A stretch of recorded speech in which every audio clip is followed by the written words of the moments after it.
Hello everyone, and welcome to today's episode where we'll be diving into the unique relationship Japan has with electric vehicles, or EVs. While the rest of the world is shifting rapidly toward electrification, Japan, one of the world's automotive powerhouses, remains unusually hesitant. Today, we're going to explore why that is. So, let's get started. It might surprise you to hear that despite Japan's advanced automotive industry and environmental awareness, electric vehicle sales in the country are strikingly low. In 2023, EVs made up only 2% of Japan's total car sales. This is in sharp contrast to the 18% global average. Meanwhile, countries like the US, China, and many in Europe are making huge strides in EV adoption. But why is Japan lagging behind? After all, the country is known for its cutting-edge technology, and has long been a leader in the automotive world. Well, the answer is more complex than it seems. Let's break it down. First and foremost, Japan has made a long-term bet on hydrogen fuel cell technology. This isn't just about one or two companies, it's a national strategy. For years, the Japanese government and automakers like Toyota have heavily invested in hydrogen, believing that this technology is the real future of clean transportation.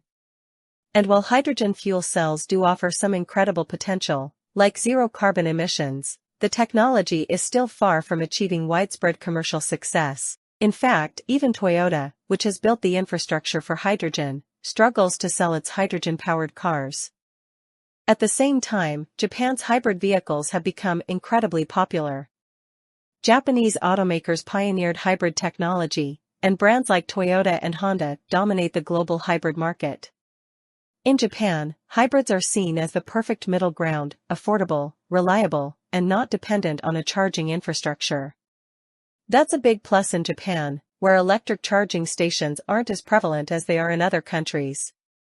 In fact, hybrid vehicles now account for more than half of all car sales in Japan, surpassing even traditional gasoline and diesel cars. This makes it clear why Japanese consumers are sticking with hybrids. They provide a cost-effective, reliable alternative to fully electric vehicles. Now, let's talk about the influence of Toyota. Toyota is the largest automaker in Japan, and its former president, Akio Toyoda, has been a vocal critic of a fully electric future. He believes that electric vehicles will only capture about 30% of the market, with the rest divided between hybrids, hydrogen fuel cell cars, and traditional fuel vehicles.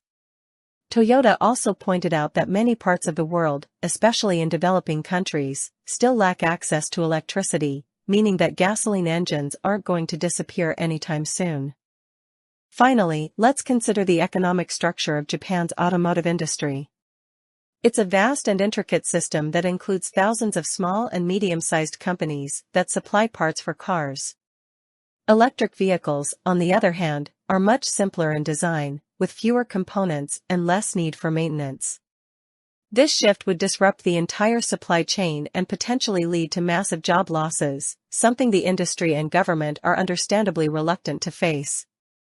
So, to sum it all up, Japan's hesitation to fully embrace electric vehicles boils down to a few key factors: their heavy investment in hydrogen fuel cells, the dominance of hybrid technology, Toyota's cautious stance on EVs, and the risk of disrupting the country's existing automotive industry.